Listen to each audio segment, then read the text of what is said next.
But first, we want to introduce you to 3 people who've been chosen to be the honorary chairs of Eugene's Race for the Cure. Each have their own personal connection to breast cancer. They have seen it change lives, their lives, and those around them. And they understand that we as a community can do something to help end it. One of those honorary chairs is Dr. Kathy Chicola. She's a radiologist in Eugene, and she says her own experience is one of the driving forces behind what she does every day at work.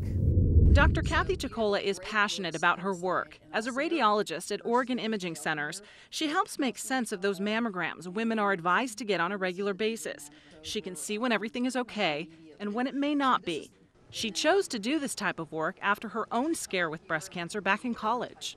They asked the student athletes if we wanted to go into the community as volunteers to teach women how to do breast self-exam.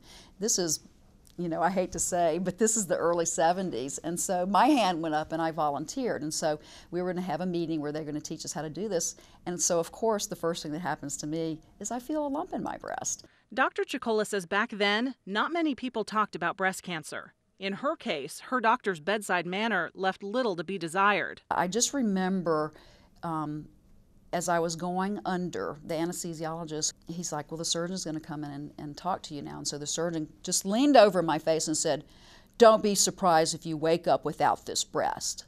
And then count backwards from 100. So I'm like, oh my God. I mean, this had never, nothing was explained to me. I had no idea what was going on. So turns out her tumor was benign, and by today's practices, never would have required surgery to begin with. But that experience was key in Dr. Chicola's decision to specialize in breast imaging. So all of the changes that we've seen in terms of death rates, I've seen in my own career. And just the change in the way women are treated, physicians particularly are just more aware of it, and they're more aware of women's feelings and how scared and anxious we are when you get that diagnosis. That's why Dr. Chicola does what she does every day, because she believes every woman should have a fighting chance against breast cancer. And it starts with quality care. Dr. Chicola sees her role as an honorary chair for Eugene's Race for the Cure in 2 ways. First, she says she serves as a source of information when it comes to the importance of early detection and regular screenings. Second, she says she's a cheerleader to all those people working so hard for the cause. The president of the University of Oregon and his wife will also be honorary chairs of the race. Dr. Richard LaRiviere and his wife Jan say it's both a personal and a professional decision. Personal because his sister is a 3-time breast cancer survivor, and with their involvement in the community, the two hope to raise awareness about early detection. They're encouraging everyone to take an active role in the race. Dr. LaRiviere's sister will fly in from Chicago to take part in the race. When you donate to a charitable cause like Race for the Cure, you want to know where your money is going. We know we do, so here's how it breaks down. Some of the money raised will help pay for mammograms for uninsured or underinsured women. That's important because of the high incidence of breast cancer in our area. In the past 5 years, 2,600 women in Lane County received these life-saving screenings at no cost to them. Our area has been receiving support from Susan G. Komen long before the idea of starting a Race for the Cure in Eugene ever came to be.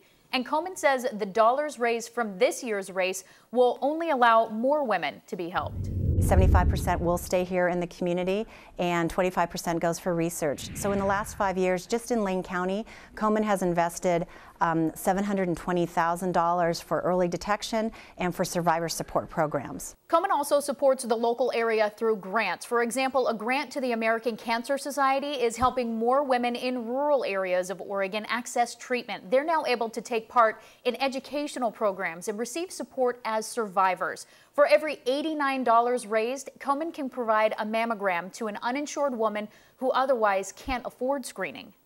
Susan G. Komen for the Cure also supports the Patient Navigator program locally. That's a program that connects women diagnosed with breast cancer with a person trained to help guide them through the medical system.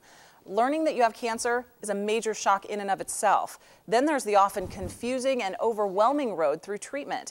The Patient Navigator is a very real shoulder for women to lean on. This is Krista Schultz participating in her first triathlon this past spring. She says it was a big challenge, but a year and a half after being diagnosed with breast cancer and surviving it, she knew she could do it. Getting through the cancer, though, seemed overwhelming. All I remember my doctor saying to me is that your fear right now is really big and your knowledge is really small, and as your knowledge grows, your fear will get less. That's when Krista met Paula Saiva. And she just came out and said hello, and I didn't know who she was, except she was just a friendly face. Paula is the patient navigator at Oregon Imaging Centers in Eugene. She gets them through the system. Anytime they have a question, they can call Paula, and if she can't answer it, then she'll come get me or one of the other doctors on our staff so that we can make sure that the patient never has to say, oh my God, what do I do next? Where do I go? I'm scared, I don't know what to do. We never want that to happen. And I try to stay connected with her for as long as she needs me. Krista was the first woman Paula worked with through the Patient Navigator program. I remember her telling me that I had choices about what next steps to take, and she was the first person who told me I had choices, and that made me feel good. It made me feel like a little bit in control of a very uncontrollable situation. I love the doctors and I love the nurses, but their job was really just to treat my physical body, and she, I felt like, was supporting me emotionally. Paula is more than just a shoulder to lean on. She was diagnosed with breast cancer at age 22, at a time when there was very little emotional support offered to women. I know when I had breast cancer, I wasn't even told, my husband was told. It wasn't a connection, you didn't mention it, you whispered the word. And now, of course, we're shouting the word. In the first year of the Patient Navigator program, Paula worked with and helped support about 250 women who had received a cancer diagnosis. My statement to them is that it's not a death sentence and that I want them to be as strong as they can and fight. Paula and Krista still keep in touch, and Krista says she will forever be grateful that Paula and the Patient Navigator program was there for her. She's the next best person to having my mom here with me. I've gotten to see her through treatment, and now she's a very healthy young woman, and that's been great. Until there is no more breast cancer, there will always be women who need someone like Paula. And the goal is to keep the Patient Navigator program running and accessible to every one of them. Krista hopes to do another triathlon next year. Right now, she's trying belly dancing for the first time, both of which she says she never would have done before her cancer. Krista told me her experience has given her a new appreciation for life, and she says she doesn't want to waste a minute of it. At any given hour, all around the world, there are researchers working to cure breast cancer. Globally, Susan G. Komen for the Cure has funded more than 1,800 research projects over the past 26 years, and every major advance in breast cancer has been linked to Komen research. Countless women have benefited, like Marley Ward from Springfield.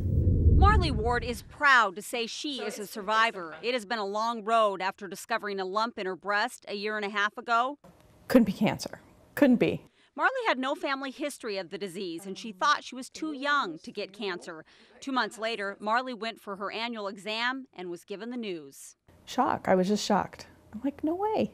This can't be happening to me.